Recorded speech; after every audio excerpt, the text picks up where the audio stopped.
अस्सलाम वालेकुम जी। Welcome to the view concepts lesson number 14 ENG 201 business and technical English का हम आज शुरू करने जा रहे हैं जी, जिसमें हम कंपोजिंग ऑफ मैसेज का जो पार्ट 3 है, कैटेगरी 3 रिवाइजिंग बिजनेस मैसेज के बारे में पढ़ेंगे। और अपने जो मैसेज है जो हम अब तक करके आ रहे हैं पिछले लेक्चर में, जैसे सीख के कि हमने पहले कंपोजिंग की, प्लानिंग की, उसके बाद फिर हमने कंपोजिंग की, और अब हम उसको उस मैसेज को रिवाइज करेंगे और फाइनल टच देके एक पूरा कंप्लीट मैसेज बना देंगे। ठीक है, तो हमारा आज की जो लेक्चर है उसमें हमारा मैसेज कंप्लीट हो जाएगा, कंपोज हो जाएगा। हम जो टोटल जो 10 स्टेप्स थे हम वो फॉलो कर चुके होंगे इस लेसन के एंड पे। अभी तक हम जो है 6 स्टेप्स जो है फॉलो कर चुके हैं। जो 2 कैटेगरीज थी हम पढ़ चुके हैं। लास्ट कैटेगरी में हम 4 स्टेप्स पढ़ेंगे।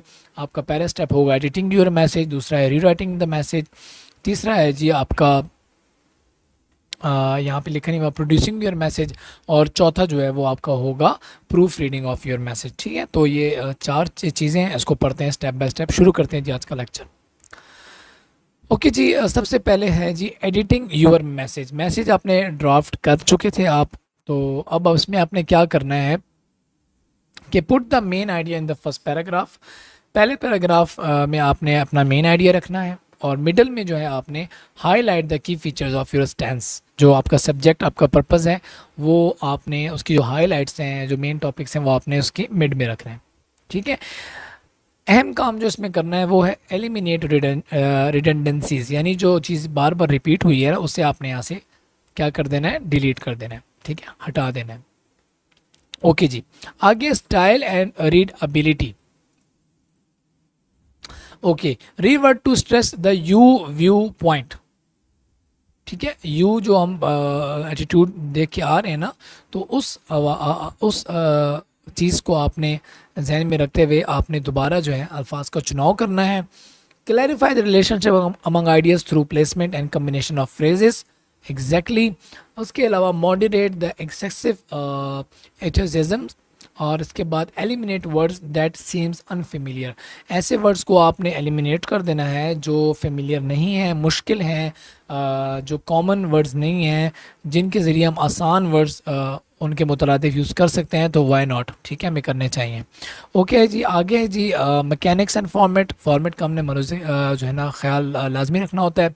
To avoid confusion spell out the abbreviated phrases, यानी अगर आपने एब्रीवेशन यूज़ की हैं अपने कंटेंट पीस ऑफ राइटिंग में, तो आप उसकी जो कन्फ्यूजन को दूर करने के लिए अगर आपने PIA लिखा है ना, तो आप उसे स्पेल आउट कर दें। स्पेल आउट का मतलब ये है कि आप वहाँ पे पाकिस्तान इंटरनेशनल एयरलाइंस एक दफ़ा ब्रैकेट में शो करा दें कि हमारा इससे PIA से ये हमारा PIA लिखने का मकसद है, या ये इसका मतलब है। ठीक है, PIA तो मैंने एक मिसाल दी है, काफ़ी एब्रीविएशंस और भी होती हैं।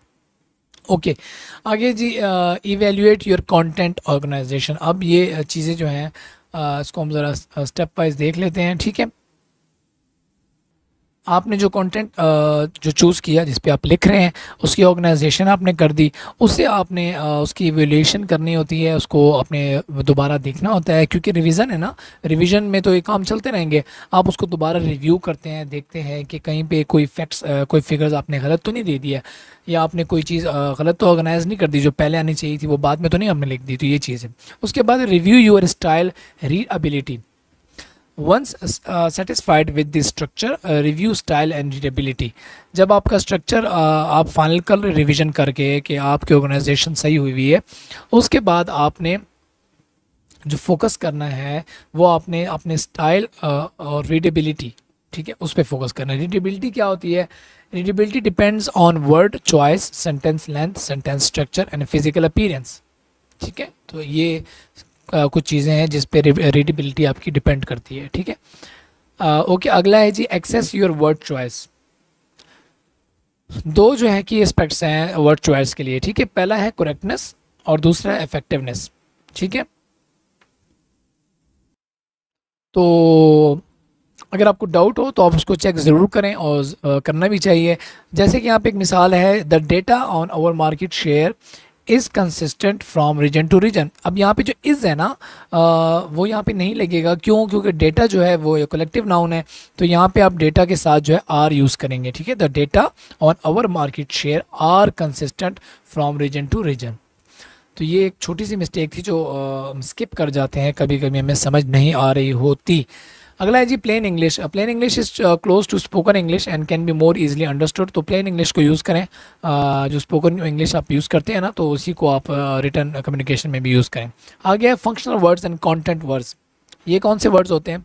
फंक्शनल वर्ड्स जो हैं उसमें एमसीक्यूज़ के हवाले से उसको नोट डाउन कर लें। जो शामिल होती हैं ना चीज़ें, वो हैं आपकी कंजक्शंस, प्रीपोजिशंस, आर्टिकल्स और प्रोनाउंस। ये आप आई होप सो आप फेमिलियर होंगे इस चीज़ से, ठीक है, और पढ़ के आ रहे होंगे। यूनिवर्सिटी लेवल पे आप हैं, माशाल्लाह स्टडी कर रहे हैं, तो इन चीज़ों की आई गेस हमें डिटेल में अब जाने की ज़रूरत नहीं है। तो functional words express relationship among content words. तो कंटेंट वर्ड्स वो वर्ड्स होते हैं जिनका कोई मतलब होता है, ठीक है, ये चीज़ आपने याद रखनी है। कंटेंट वो वर्ड्स होते हैं जिनका कोई मतलब होता है, ठीक है, और उन्हें हम कैसे करते हैं, उन वर्ड्स को एक्सप्रेस करने के लिए, हम उनका रिलेशन आपस में बनाने के लिए हम फंक्शनल वर्ड्स को यूज़ करते हैं। जैसे कंजक्शंस हैं, प्रीपोजिशंस हैं, आर्टिकल्स हैं, ठीक है, प्रोनाउंस हैं, इनको यूज़ करके ना हम उनका आपस में रिलेशन बनाते हैं कंटेंट वर्ड्स का। जैसे कि नीचे एग्जांपल में जो कंटेंट वर्ड्स हैं ना सारे, वो आपको इटैलिक में दिए हुए हैं और इनके दरमियान जो कनेक्शन बने हुए हैं अगर आप देखें गौर से, जैसे कि सम ऑब्जेक्टिव ऑब्जर्वर्स, ये कंटेंट वर्ड्स हैं। ऑफ दी जो है यहाँ पे, ये क्या है? फंक्शनल वर्ड्स हैं। बिस्किट मार्केट्स गिव रियो, ठीक है, दी जो है आर्टिकल है आपका। एज, इन प्रपोजिशन है आपकी, ठीक है, quality. But, gala is loaded for आपका फंक्शनल वर्ड आ गया। Superior distribution. तो ये एक जो रियो बिस्किट है और जो गाला बिस्किट है ना जो हम खाते हैं, आपने खाया भी होगा ऐसो, तो ये उसके मुताल्लिक़ की बातें चल रही हैं, इसको देख लें आप। तो बेसिक हमारी जो चीज़ यहाँ पे जो समझने वाली वो ये है कि कंटेंट वर्ड्स होते हैं वो जिनका मतलब होता है, लेकिन उन मतलब ऐसे अल्फाज को जोड़ने के लिए हम फंक्शनल वर्ड्स को यूज़ करते हैं और इन दोनों के इस्तेमाल से हम सेंटेंस बनाते हैं, ठीक है। ओके, नेक्स्ट आपका आ गया कॉनोटेशन एंड डिनोटेशंस। अच्छा, आपने एक बात नोट रखनी है, मैं बार बार मैं कह रहा हूँ कि एमसीक्यूज़ आपके उसके वाले से भी बहुत इंपॉर्टेंट है और आपकी सब्जेक्टिव जो आपकी तैयारी है ना, तो दोनों के हवाले से जो आपके शॉर्ट लेक्चर्स हैं, जो कोशिश कर रहा हूँ मैं समझा के आपको पढ़ा रहा हूँ, तो एक इम्पॉर्टेंट है, सारी चीज़ आपके लिए इम्पॉर्टेंट है। एक दफ़ा इसको आप सुन लें तो इंशाल्लाह जब आप पेपर में बैठेंगे तो आपको प्रॉब्लम नहीं होगी, ठीक है। ओके जी, कॉनोटेशन और डिनोटेशंस के बारे में पहले भी हमने पढ़ा था। जो कंटेंट वर्ड्स है ना, उनमें डिनोटेटिव यानी डिक्शनरी मीनिंग के वर्ड्स भी होते हैं और कॉनोटेटिव एसोसिएटिव मीनिंग के वर्ड भी होते हैं। डिनोटेटिव वो होते हैं जो एक्सप्लिसिट होते हैं, जिनका एक ही मतलब होता है, वो ज़्यादा उनकी जो मतलब की जो फहरिस्त है वो कोई ज़्यादा लंबी चौड़ी नहीं होती। और कॉनोटेटिव वो होते हैं जिस लफ्ज़ के काफ़ी सारे मायनीज़ होते हैं और उनको हम काफ़ी मुख्तलिफ़ सिचुएशन में मुख्तलिफ़ तरीके से इस्तेमाल कर सकते हैं, ठीक है। नीचे एग्जाम्पल आपको दी हुई है, डर्ट जो लफ्ज़ है ना, डर्ट से बनता है डर्टी, ठीक है, तो ये वो लफ्ज़ यूज़ हो रहे हैं यहाँ पे। पहले आप देखें जो सेंटेंस है उसमें कह रहा है, I have uncovered some interesting dirt on that police officer, एक तो ये आ गया। दूसरा है my land has fertile and dark dirt. तो दूसरे जो आपका जो सेंटेंस है उसमें जो डर्ट यूज़ हो रहा है वो मिट्टी के तौर पे यूज़ हो रहा है, ठीक है। और जो पहला आपका जो है पहला जो सेंटेंस है उसमें कोई राज के तौर पे या कोई जो गुनाह है या कोई गलत काम है जो पुलिस ऑफिसर करते हैं, तो उसके रेलिवेंट ये बात हो रही है, ठीक है। तो ये एक ही लफ्ज़ है और मुख्तलिफ सिनेरियो में यूज़ हुआ है, तो हम कह सकते हैं कि both sentences use dirt but in different connotations मैंने आपको बताया था, एक लफ्ज़ के काफ़ी मतलब होते हैं। आपके आगे जी आ गया जी एब्स्ट्रैक्शन एंड कंक्रीटनेस। ये हम बेसिकली पढ़ क्यों रहे हैं, आपको ये चीज़ें दोबारा मैं रिमाइंड कराने के लिए ऊपर लेके जा रहा हूँ कि हम जो मैसेज एडिट योर मैसेज के जो हम उसमें टैब में गए हैं और उसमें हम स्टाइल एंड रीडेबिलिटी हमने देखी थी।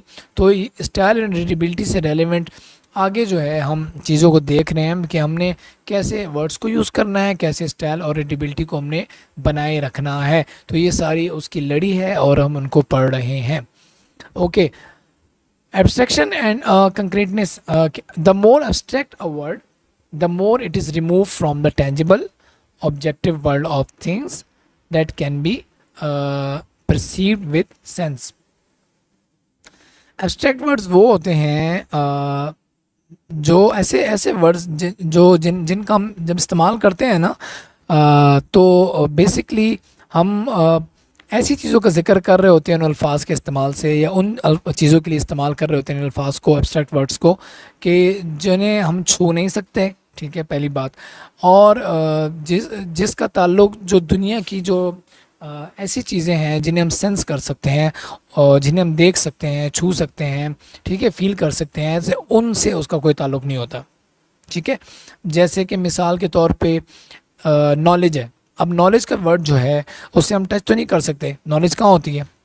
ठीक है, तो ये चीज़ है नॉलेज, आप यूँ कह सकते हैं कि ये एब्स्ट्रैक्ट वर्ड के तौर पे आप यूज़ इसको कर सकते हैं। सही है, तो ये डिफरेंस था। और कंक्रीटनेस जो है ना वो उसकी अलग जो है ना वो उससे अलग है। आगे जी, वर्ड्स दैट कम्युनिकेट। तो स्ट्रॉन्ग वर्ड्स जो होते हैं ना वो हम उनका जिक्र करने जा रहे हैं। जो वर्ब्स और नाउन्स होते हैं ना वो बहुत जो है ना कंक्रीट होते हैं, किसके मुकाबले में, एडवर्ब्स और एडजेक्टिव्स के मुकाबले में।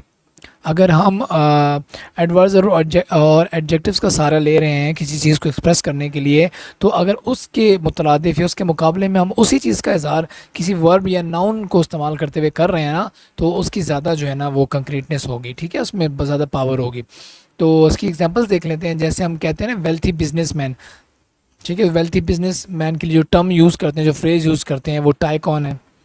ठीक है, इसके अलावा बिजनेस और प्रॉस्पेरिटी के लिए हम बूम यूज़ करते हैं, हार्ड टाइम्स के लिए स्लम यूज़ करते हैं। तो ये ज़रा मुश्किल अल्फाज हैं, फेमिलियर वर्ड्स नहीं है बिल्कुल भी ये, लेकिन ये जैसे आपको समझाने के लिए था। तो फेमिलियर वर्ड्स में वही बात आ गई, you will communicate best with the words that are familiar to your reader.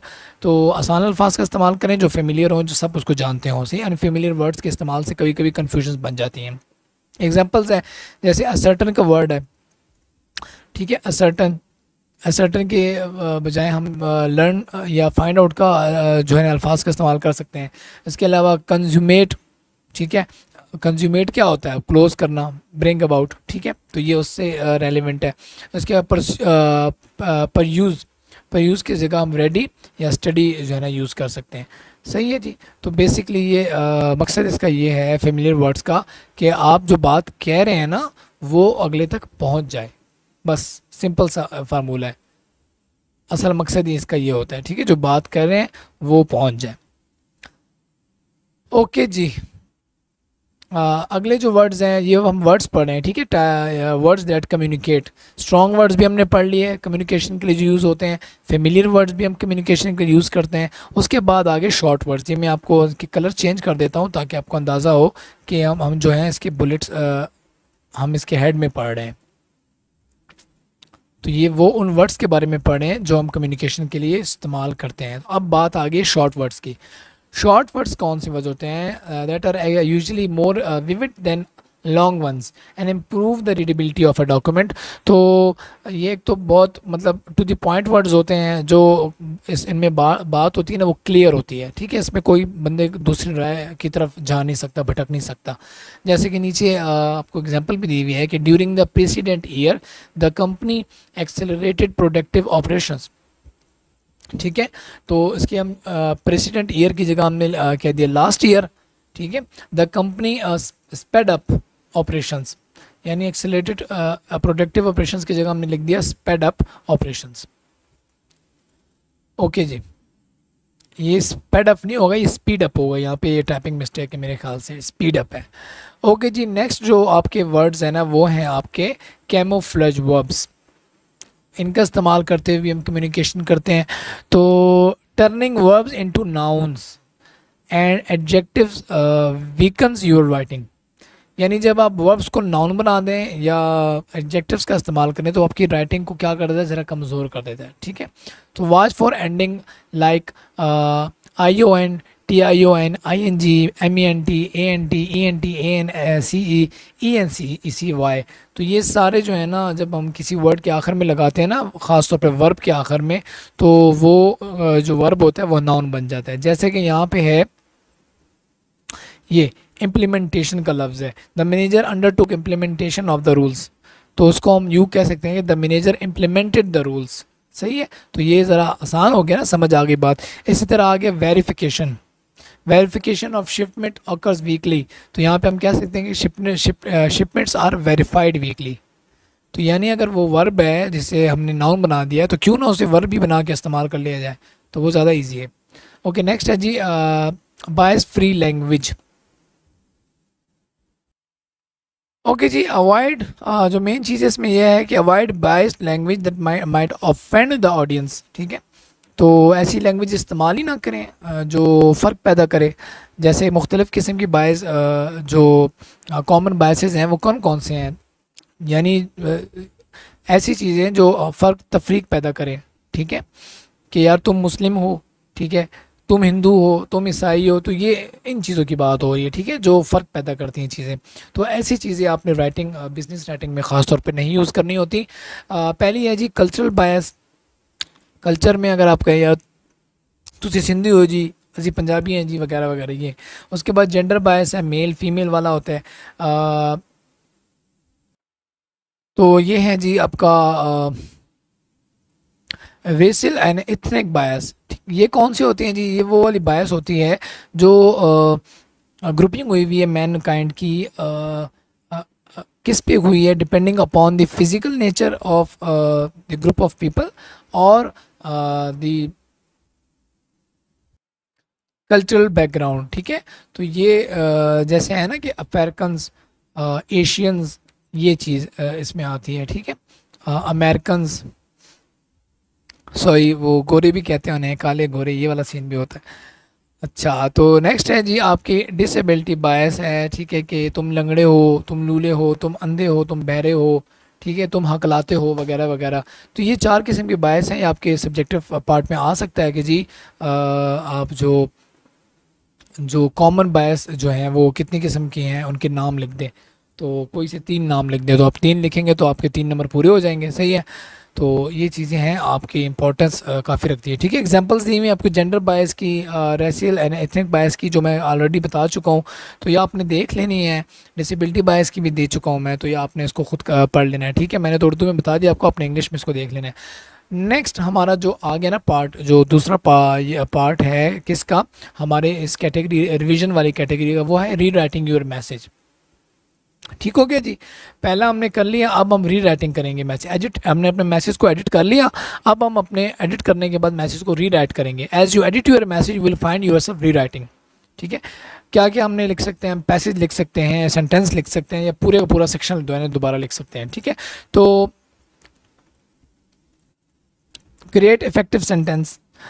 जो सेंटेंस हमने बनाना है वो इफेक्टिव होना चाहिए। वो कैसे, every sentence contains a subject, उसके अंदर एक सब्जेक्ट होता है और एक प्रेडिकेट होता है, जिसे हम वर्ब कहते हैं या रिलेटेड वर्ब कहते हैं, रिलेटेड वर्ड कहते हैं, तो वो प्रेडिकेट होता है। तो सब्जेक्ट लाजमी होना चाहिए और प्रेडिकेट लाजमी होना चाहिए। ठीक है, ये 2 चीज़ें होनी चाहिए इफेक्टिव सेंटेंस में।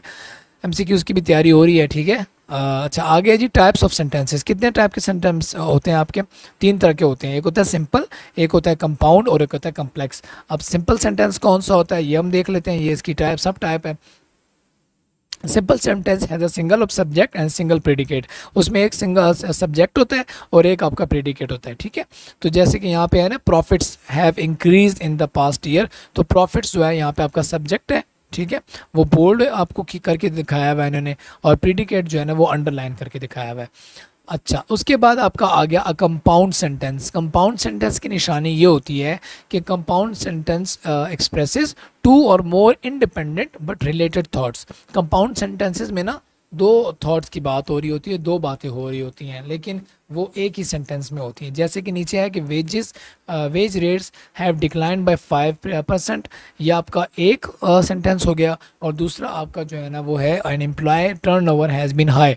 तो ये 2 चीज़ें इसमें जो है ना उसका जिक्र हो रहा है, और दोनों एक ही सेंटेंस में जुड़ी हुई हैं, तो इसीलिए हम ये कहेंगे कि ये कंपाउंड सेंटेंस है।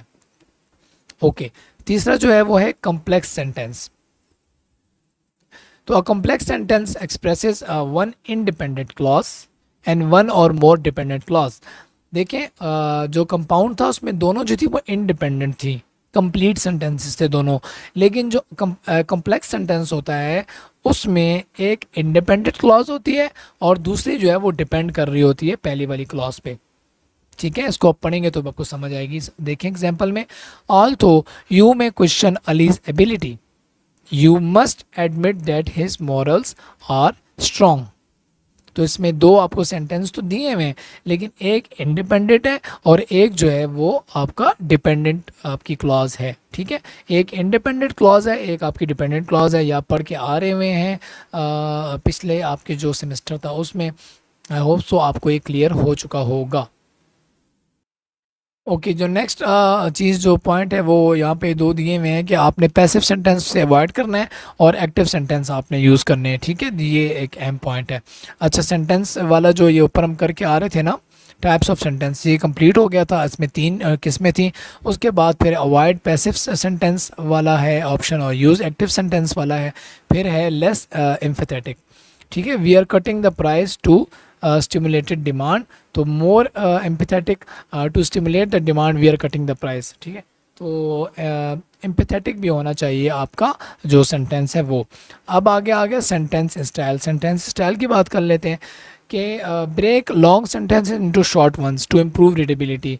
लंबे सेंटेंसेस को टुकड़ों में करें, पहले हम पढ़ के आ रहे हैं। इसके अलावा active sentences are stronger than passive ones, ये भी हम ऊपर देख के आ रहे हैं कि एक्टिव सेंटेंस आप जितने बनाएंगे वो स्ट्रॉन्गर होंगे किसके मुकाबले में, पैसिव वंस, यानी पैसिव जो सेंटेंसेस होंगे उनके मुकाबले में। ठीक है, पैसिव सेंटेंस हम तब यूज़ करते हैं जब कोई बैड न्यूज़ हो, उसको सॉफ्टन करने के लिए हम यूज़ करते हैं। उसके अलावा to put yourself in the background और to create an impersonal tone, या जब सब्जेक्ट जो है वो इतना इंपॉर्टेंट ना हो, काम करने वाला डूअर जो है इतना इंपॉर्टेंट ना हो, तो तब जो है हम क्या यूज़ करते हैं, पैसिव सेंटेंस यूज़ करते हैं। ठीक है, यानी जब हम अपने आप को बैकग्राउंड में रख देते हैं। ठीक है, इम्पर्सनल टोन, इसको कहते हैं इम्पर्सनल टोन।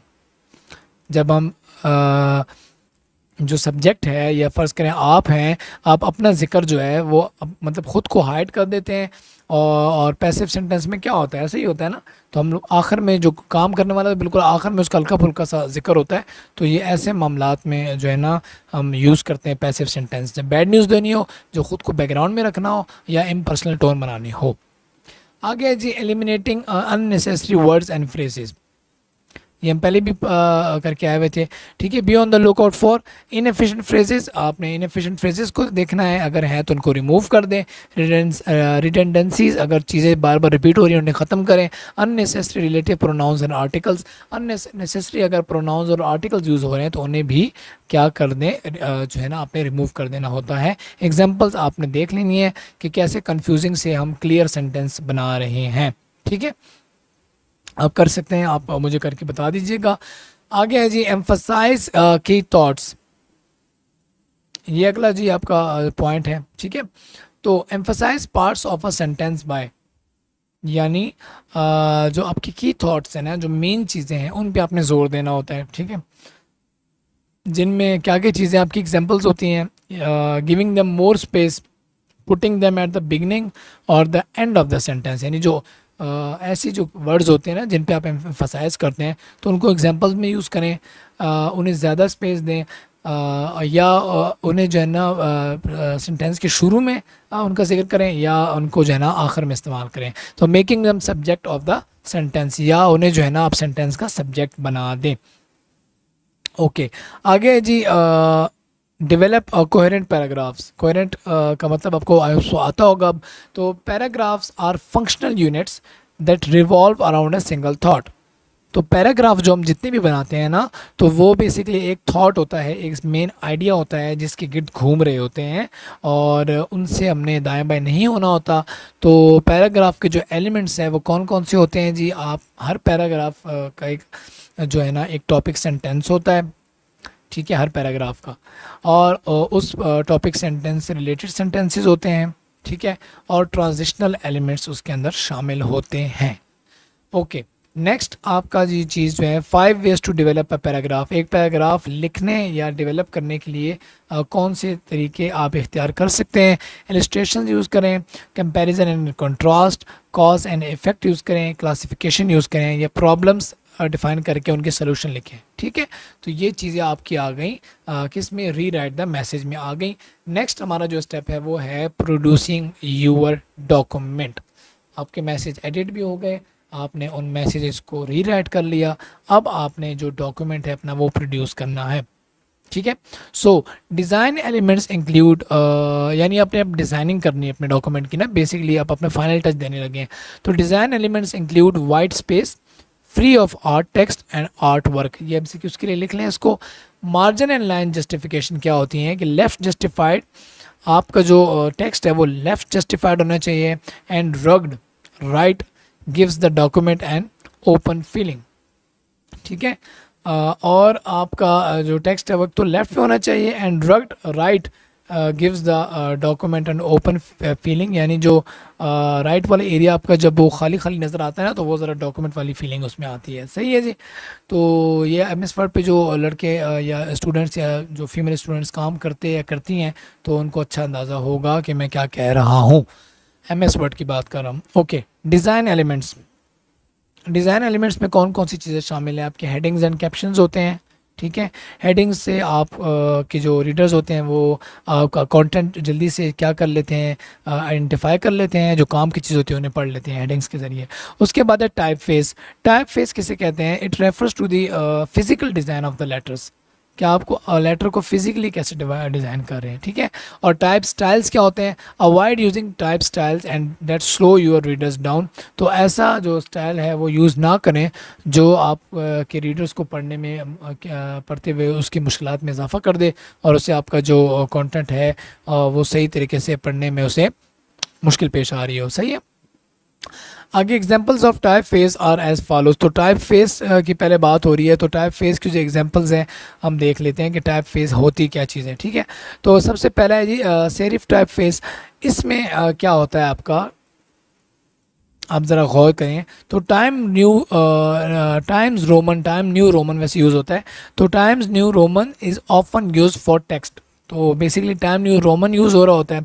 और Helvetica is often use for headings. तो ये किन बलाओं के नाम हैं? जो लोग फेमिलियर नहीं है एमएस वर्ड से, तो उन्हें बताता चलूँ कि एमएस वर्ड एक प्रोग्राम है जिसमें हम अपने डॉक्यूमेंट्स टाइप कर सकते हैं, अपने लेटर्स टाइप कर सकते हैं। सही है। और एमएस वर्ड में जो आपके यूँ समझे जो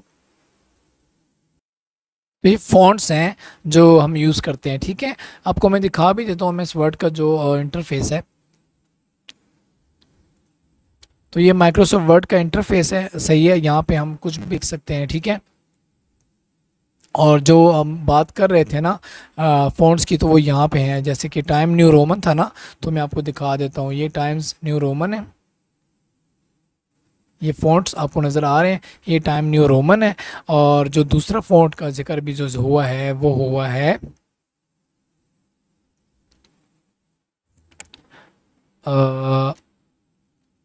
हेलवेटिका। ठीक है। मैं देख लेता हूँ यहाँ पे हेलवेटिका है कि नहीं। तो अनफॉर्चुनेटली मेरे पास ये फ़ॉन्ट इंस्टॉल नहीं है, तो यहाँ पे शो नहीं हो रहा। बेसिकली ये सारी फ़ॉन्ट की गेम है, तो मैं आपको करके दिखा भी देता हूँ। इसको टाइम्स न्यू रोमन में जब हम कन्वर्ट करेंगे ना, तो ये ऐसे हो जाएगा जिसका वो जिक्र कर रहे हैं। ठीक है। तो ये ऐसे हो जाएगा। तो ये टाइम्स न्यू रोमन का फ़ॉन्ट है। सही है। तो ये यही बता रहे हैं आपको कि जो पहला जो ये टाइप फेस की जो एग्जांपल है सेरिफ टाइप फेस, उसमें हम टाइम्स न्यू रोमन्स को यूज़ करते हैं टेक्स्ट के लिए। ठीक है। और जो हेलवेटिका है उसको हम यूज़ करते हैं हेडिंग्स के लिए। सही है जी। Okay. Times New Roman is harder to read in all caps. जब हम ऑल कैप्स का मतलब है जब सारे फ़ॉन्ट्स हम बड़े कर देते हैं ना इसमें ऐसे, तो उसमें क्या कहा जाता है कि टाइम्स न्यू रोमन को पढ़ना मुश्किल होता है। ओके। नेक्स्ट आपका है जी सैंस सेरिफ टाइप फेस। इसमें क्या होता है? इसमें जो हेलवेटिका है ना वो हेडिंग्स के लिए यूज़ होती है। ठीक है। और Helvetica is a cleaner face even in all caps. तो इसमें अगर ऑल कैप्स में हम लिखेंगे ना, तो लफ्ज़ जो है बिल्कुल खिल के जो है ना सामने आए होते हैं, तो उसमें पढ़ने में मुश्किल नहीं होता। तो ये आपने जो types of type face, examples of type face है ना, ये आपने याद रखने। एमसीक्यूज़ के बारे से दोनों आ सकती है, इसमें पूछा भी जा सकता है। सही है। ओके। आगे जी डिज़ाइन डिसीशन। डिज़ाइन एलिमेंट्स हमने देख लिया, अब डिज़ाइन की डिसीशंस की तरफ आते हैं। तो for effective design pay attention to consistency, balance, restraint और डिटेल। ठीक है। तो ये 4 चीज़ें जो है ना आपने इस पर फोकस करना होता है। और ये हम बेसिकली पढ़ क्या रहे हैं, हम अपना डॉक्यूमेंट को प्रोड्यूस कर रहे हैं। डॉक्यूमेंट जो है ना आप यूँ समझे प्रिंट लेने लगे हैं उसका कंप्लीट करके, और यहाँ तक आपके जो डॉक्यूमेंट्स की प्रोड्यूसिंग है वो कंप्लीट होती है। तो उसमें डॉक्यूमेंट के प्रोड्यूसिंग में हमने डिज़ाइन के मुतालिक पढ़ा, बाकी हम कंपोजिंग प्लानिंग कंपोजिंग वगैरह करके आ रहे होते हैं, और रिवीजन भी हमने कर लिया, सारी गलतियाँ वगैरह भी निकाल ली। अब हमने डॉक्यूमेंट को दे दिया प्रिंट। लास्ट स्टेप जो है ना कंपोजिंग का वो होती है प्रूफ रीडिंग। प्रूफ रीडिंग का मतलब क्या होता है, credibility is affected by your lack of attention to detail and format, use grammar and spell checkers wisely.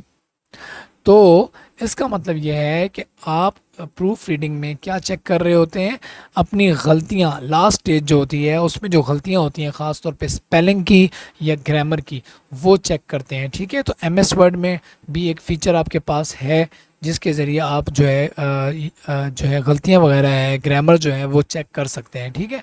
तो ये एमएस वर्ड का एक इंटरफेस है, जो उससे फेमिलियर नहीं है ये उनके लिए है। तो फ़िलहाल ये जस्ट आपकी उसके लिए अंडरस्टैंडिंग के लिए था।